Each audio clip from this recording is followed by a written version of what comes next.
Hello students, all of you would have studied English in your school.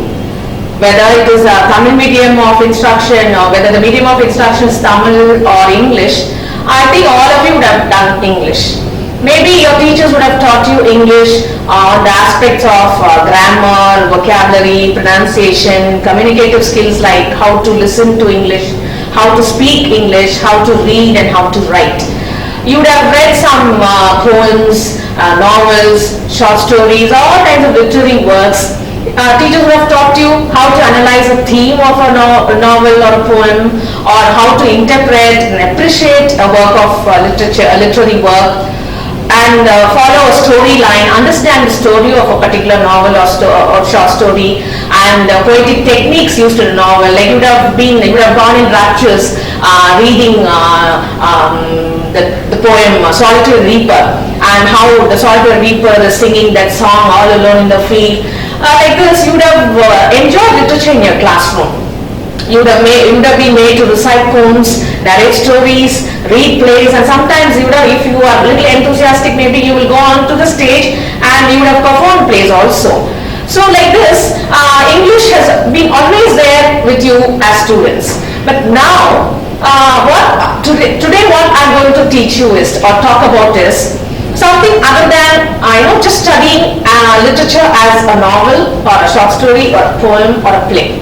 What I would like to give you is some basic knowledge of English literary studies, which later on also, in other sessions you would have been introduced to how we approach literature, how we study novel, how we study drama, how we study poem or play. But here I'm going to tell how things have changed with the way we look at literature, the way we review literature.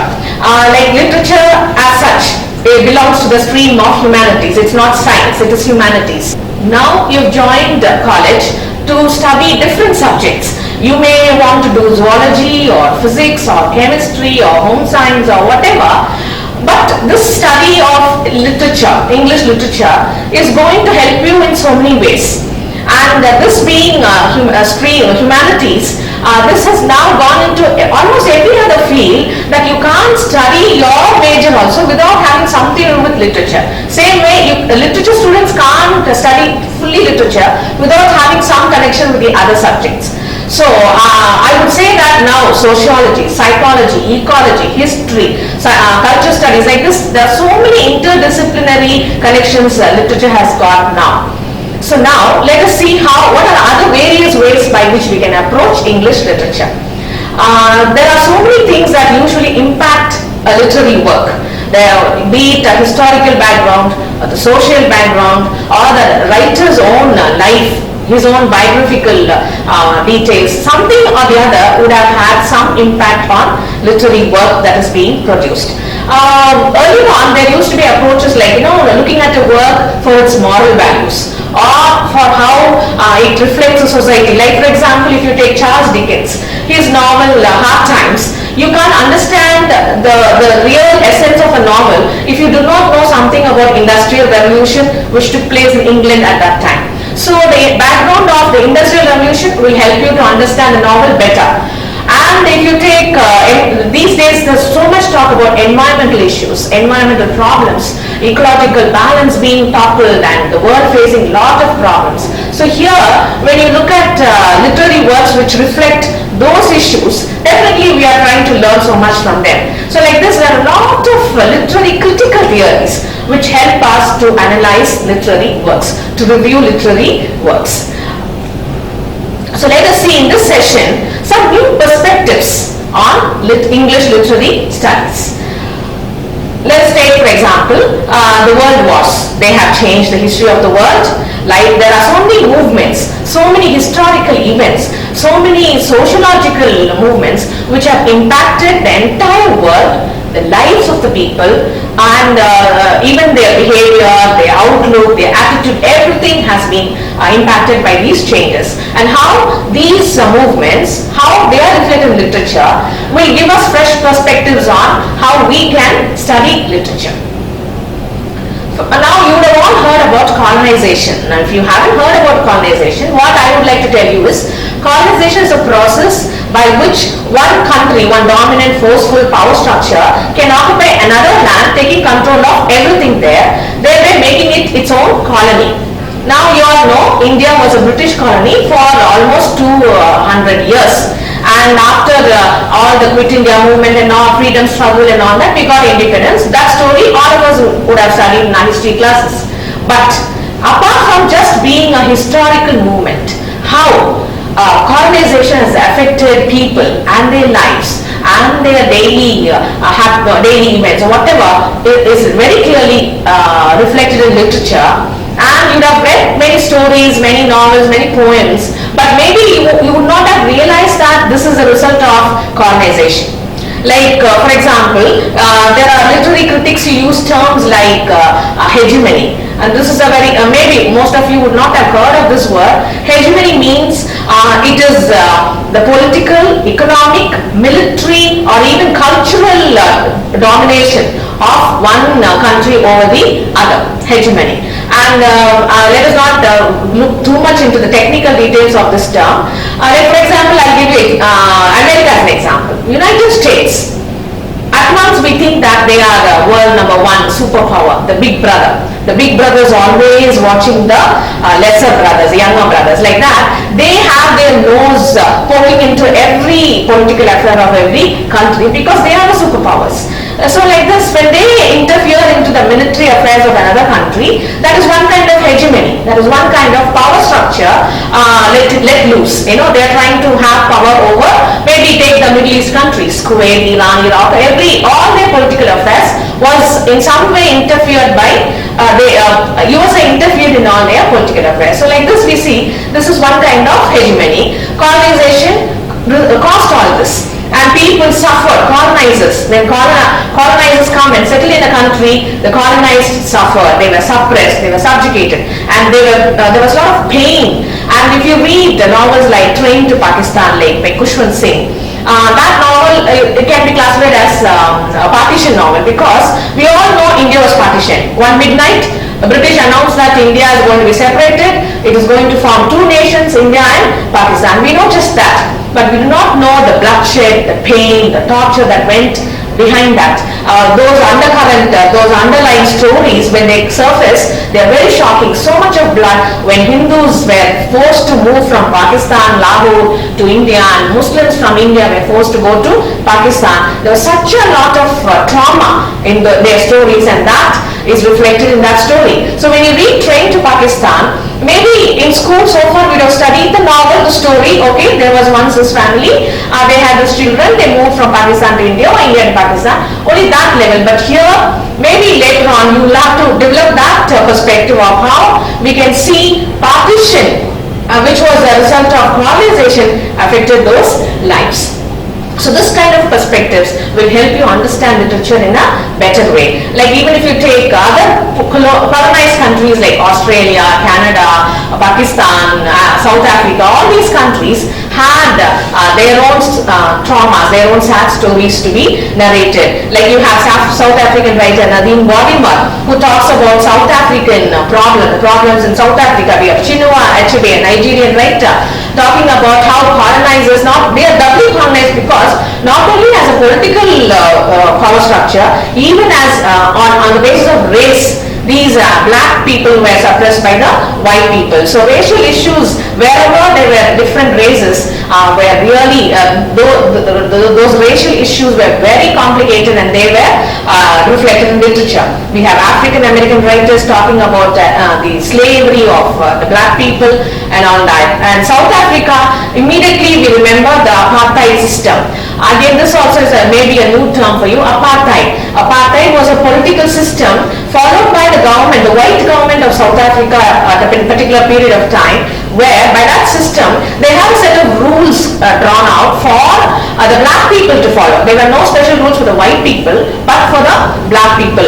That they were called as non-whites, the coloreds. the black people, and they had separate schools, separate hospitals, separate playground, everything was separate, and they were not able to mingle with white children, and they had to walk on the streets only with a tag, like telling their identity. They had to carry the tag everywhere they went. It was such a sad story. They had ghettos where they are restricted. They cannot move out of those ghettos. They can't mingle ordinarily commonly with white people. So all these stories which will talk about their trauma, they are all discussed in those South African works. So we can even re-examine these works based on European racial superiority. At that time, West, the white race, was superior, and all the others were the inferior. In fact, they were even labeled under one term called the others. The writers who talked about the Orientals and the Occidentals. The Orientals, the Eastern people, were the others, whereas the white superior race was the absolute. They were the most powerful, and these people were the others who were subjugated. So literature brings, it records all these differences and makes us think, wonder why should all these differences exist just based on color or community or economic status and all that.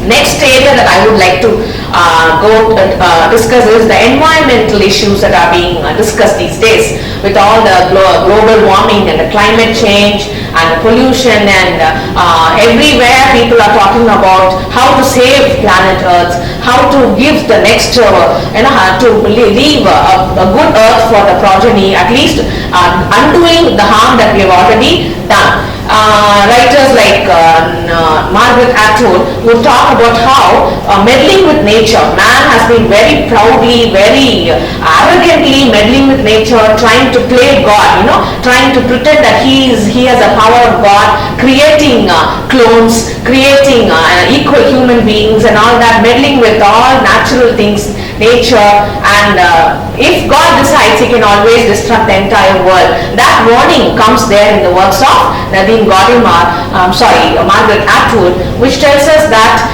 if man doesn't wake up now, it is going to be an end for the entire planet. So like those environmental issues, how we have to be aware of these things. So we have seen colonization, how it impacted people and therefore got reflected in literature. And the next point we saw is about environmental issues. The third point I would like to talk about is the impact of globalization. Globalization, the whole world has become one global village, where with all the communication boom, the IT industry just shooting up like anything, and all that, world has become so small that it has become so easy to move about all over the world. Lot of immigration and emigrations have taken place in the last few decades, which displaced a lot of people.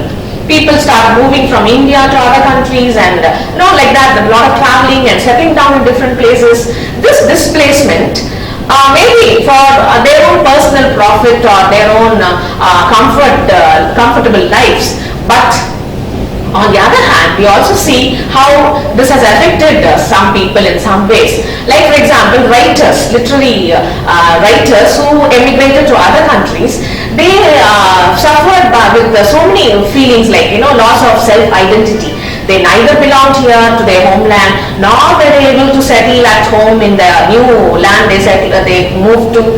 Like this, we see lot of people suffering from loss of identity, self-identity, being away from home, not being able to fit in the new place, not being able to adapt themselves to the new environment, and all these are put into one title called diasporic sensibilities. Diaspora, the word diaspora, I am teaching you another new word today, along with apartheid, hegemony and all that. Diaspora means scattering of seeds, scattered. How people are scattered everywhere, and that scattering causes some kind of trauma, some kind of pain in these people, not able to feel at home anywhere, not having their roots anywhere. They are rootless.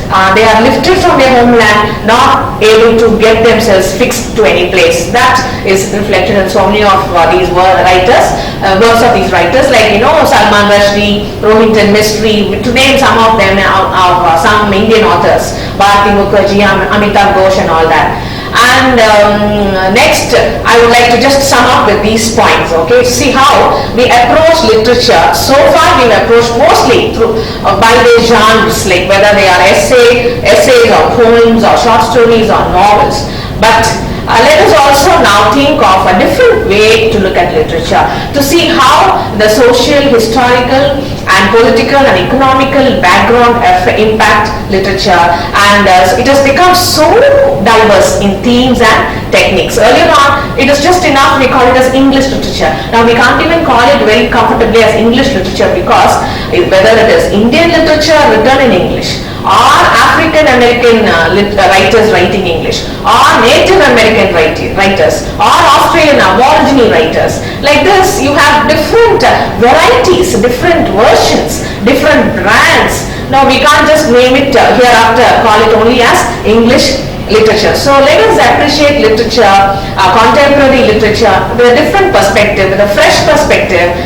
We should not forget the original basic approach to literature also. Maybe this will give you a fresher, newer, a brighter idea, and we can enjoy studying literature. So as students of different majors, I think we will together look at English literature with a fresh set of eyes, with a different perspective. Now I'm not going to recommend to you any big heavy theory books for you to read. Maybe just some novels which will give you an idea of what I've been trying to tell you.